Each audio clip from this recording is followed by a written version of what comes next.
Bayang-bayang perang darat konvensional di benua Eropa menghantui Organisasi Perjanjian Atlantik Utara atau NATO sejak Rusia melancarkan invasinya ke Ukraina Februari 2022 lalu.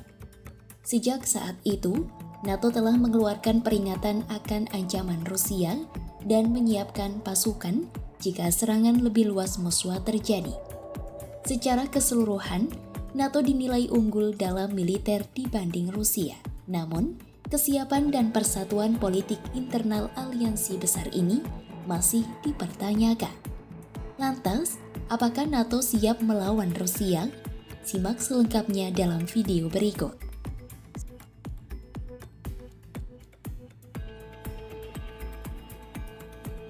NATO dinilai masih mampu memberikan dampak besar meski mengalami kemunduran selama bertahun-tahun. Dalam banyak aspek, aliansi ini bisa mengungguli pasukan Rusia. Keunggulan itu meliputi lebih banyak personil tugas aktif, kemampuan jarak jauh canggih seperti rudal Taurus atau Storm Shadow atau SCLAP, dan kekuatan udara yang lebih besar dan lebih modern. Tanpa Washington, NATO memiliki sekitar 1,9 juta personil aktif, 2.400 pesawat siap tempur, dan 6.650 tank pada tahun 2024. Aliansi ini tumbuh lebih kuat dengan masuknya dua anggota baru mereka, yakni Swedia dan Finlandia.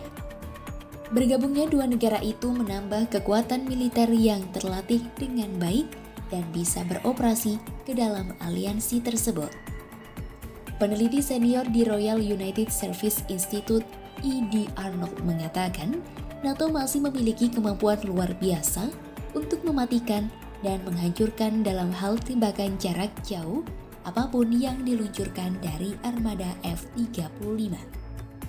Arnold menilai, jika Rusia bertempur seperti yang dilakukan sekarang di Ukraina untuk melawan pasukan NATO, maka mereka akan hancur dengan cepat. Meski jumlah personil, tank, pesawat, dan teknologi NATO lebih unggul dari Rusia, namun aliansi besar ini masih memiliki catatan merah. NATO hanya memiliki stok amunisi minim, industri pertahanan lemah, dan pertahanan udara tidak merata. Di samping itu, ketergantungan aliansi ini sangat besar terhadap Washington.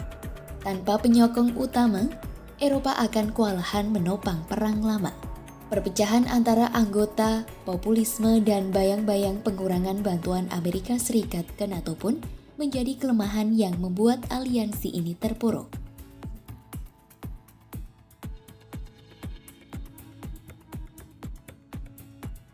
Keuntungan perdamaian yang dinikmati Eropa pada periode pasca Perang Dingin menjadi alasan utama di balik kelemahan aliansi ini. Saat itu, mereka yakin konflik besar dengan musuh telah usai dan negara-negara Eropa memutuskan memangkas rata-rata pendanaan pertahanan mereka dari 2,4% menjadi 1,6% dari PDB. 24 negara juga meninggalkan wajib militer dalam kurun waktu lebih dari 2 dekade setelah tahun 1990. Kemudian, aliansi ini menyadari realitas baru pada tahun 2014 usai perang Rusia melawan Ukraina. Kesiapan NATO benar-benar ditingkatkan dengan dimulainya Konferensi Wales. KTT Wales itu menandai pembentukan rencana aksi kesiapsiagaan untuk memperkuat pertahanan dan pencegahan kolektif. 2 tahun kemudian, NATO meluncurkan Enhanced Forward Presence, pengerahan batalion sekutu di sepanjang sisi timur aliansi. Persiapan kian intensif usai invasi besar-besaran Rusia ke Ukraina. KTT Madrid tahun 2022, NATO mengadopsi kekuatan dengan rencana pertahanan 3 tingkat yang akan menyiapkan 300.000 pasukan dalam waktu 1 bulan dan 500.000 dalam waktu setengah tahun. Dana segar pun mulai mengalir ke sektor pertahanan. Kendati demikian, butuh waktu cukup panjang untuk produksi peluru artileri dan sejumlah amunisi lain untuk mencapai tingkat yang diinginkan.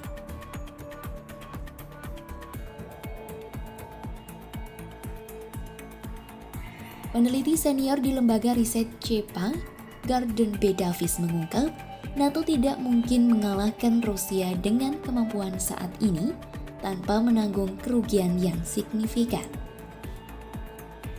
Kerugian yang dimaksud itu termasuk korban jiwa, kerusakan, dan hilangnya kedaulatan teritorial untuk sementara waktu. Secara kolektif, 32 anggota NATO bisa mengerahkan pasukan tempur yang kuat dan modern.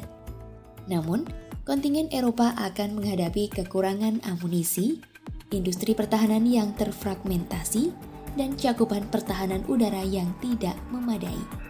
NATO dinilai mampu mengalahkan pasukan darat Rusia, namun mereka belum tentu mencegah Moskwa merebut wilayah mereka. Berbeda dengan NATO, Rusia dinilai siap menanggung kerugian awal dan mempersiapkan diri untuk perjuangan panjang. Masyarakat Barat kemungkinan besar jauh lebih sensitif terhadap korban jiwa, dan pabrik serta gudang senjata mereka terbukti tidak siap untuk dukungan berkelanjutan terhadap Ukraina. Jika Rusia berhasil menang dan bangkit atas perang Ukraina, maka Moskwa akan menjadi ancaman yang sangat besar bagi NATO. Banyak perencana NATO mengungkap negara-negara Baltik sebagai wilayah yang paling rentan terhadap serangan. Pasalnya, wilayah-wilayah itu bersebelahan langsung dengan Rusia dan berada di daerah kantong Rusia Kaliningrad yang sangat termiliterisasi. Jika terjadi perang antara NATO dan Rusia, pasukan Rusia dan Belarus akan bergabung melintasi celah Suwalki selebar 40 km dan memotong satu-satunya jalur darat ke ketiga negara Baltik. NATO memang mampu menang dalam perang singkat melawan Rusia berkat keunggulan teknologi dan jumlah pasukan mereka. Namun, aliansi besar ini belum siap untuk konflik berkepanjangan karena keterbatasan stok amunisi hingga perpecahan politik internal mereka. Simak terus update berita-berita menarik lainnya hanya di kanal YouTube Kompas.com.